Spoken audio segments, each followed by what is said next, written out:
தமிழ் பேசும் அனைத்து நல்ல உள்ளங்களுக்கும் என் மனமார்ந்த நன்றி. இன்றைக்கி இந்த வீடியோவில் என்ன பார்க்க போகிறோம் அப்படின்னு பார்த்தீங்கன்னா, இந்த பிரிட்டானியா மேரிகோல்டு பிஸ்கட் பார்த்துருப்பீங்க. இது வந்து குறிப்பாக வந்து பார்த்திங்கன்னா டயபெட்டிஸ் பர்சனுக்கு வந்து ரொம்ப முக்கியமானது அப்படின்னு சொல்கிறாங்க. அதுக்கு என்ன காரணம், இந்த பிஸ்கட்டில் வந்து என்னென்ன இன்க்ரீடியன்ட்ஸ் இருக்குது அப்படிங்கிறத பற்றி இந்த வீடியோவில் சொல்கிறேன். பாருங்கள், இந்த ஃபோட்டோ பாருங்கள். Wheat flour, sugar, palm oil, invert sugar, whey powder, lactose. அதாவது குறிப்பாக பார்த்தீங்கன்னா இதில் வந்து கோதுமை மாவு அதான் ஆட் பண்ணுறாங்க.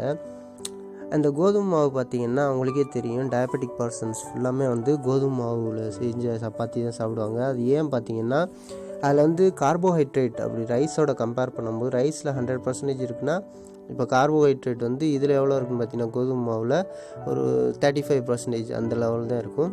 ஸோ அந்த மாதிரி நம்ம பிஸ்கட் சாப்பிடும்போது எப்படின்னு பார்த்தீங்கன்னா இந்த டயபெட்டிஸ் அப்படிங்கிற பர்சனுக்கு வந்து கண்ட்ரோலாக இருக்கும். ஸோ அதுக்காகத்தான் நான் இந்த வீடியோவை போட்டேன்.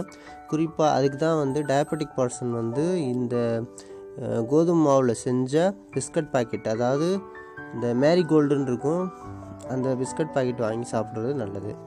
ஸோ இதில் மெயின் இன்க்ரீடியன்ட்ஸ் பார்த்தீங்கன்னா பிஸ்கட் மேக்கிங் ஆர் ஃப்ளார்ஸ், மாவு, sugar and fats. And these ingredients various small ingredients may be order for leavening flavour texture. The principal ingredient of biscuit is wheat flour. So இந்த பிஸ்கட்டில் வந்து ரொம்ப முக்கியமானதுன்னு பார்த்தீங்கன்னா நிறையா இது add பண்ணுறாங்க இன்க்ரீடியன்ட்ஸாக. அதில் வந்து பார்த்திங்கன்னா கோதுமை மாவு தான்.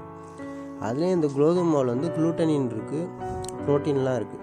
ஸோ அதனால தான் பிஸ்கட் சாப்பிடணும். டயபெட்டிக் பர்சன்ஸ் பிஸ்கட் எந்த அளவுக்கு சாப்பிட்றாங்களோ அதாவது அந்த கண்ட்ரோலாக இருக்கும். அதாவது பார்த்திங்கன்னா எந்த நேரம் சாப்பிட்டுக்கிட்டே இருக்கக்கூடாது, அது அந்த இன்டர்வல் டைம்னு வச்சுக்கணும். இப்போ மார்னிங்னா மார்னிங் ஒரு 2 பிஸ்கட்டு, அதேமாதிரி ஈவினிங் ஒரு 2 பிஸ்கட். அதுக்கேற்ற மாதிரி ரெகுலராக எக்ஸசைஸ் பண்ணும்போது இந்த டயபெட்டிஸ் இதெல்லாம் கண்ட்ரோலாக இருக்கும்.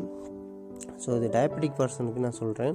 ஸோ இதுக்கு முன்னாடியே வந்து ப்ரீ டயபெட்டிக்ஸ் இருந்துச்சுன்னா பாடி வெயிட்டை ரெடியூஸ் பண்ணி அதை ஈஸியாக க்யூர் பண்ணிடலாம் அப்படின்னு சொல்லி அதுக்கு ஒரு வீடியோ போட்டிருக்கேன்.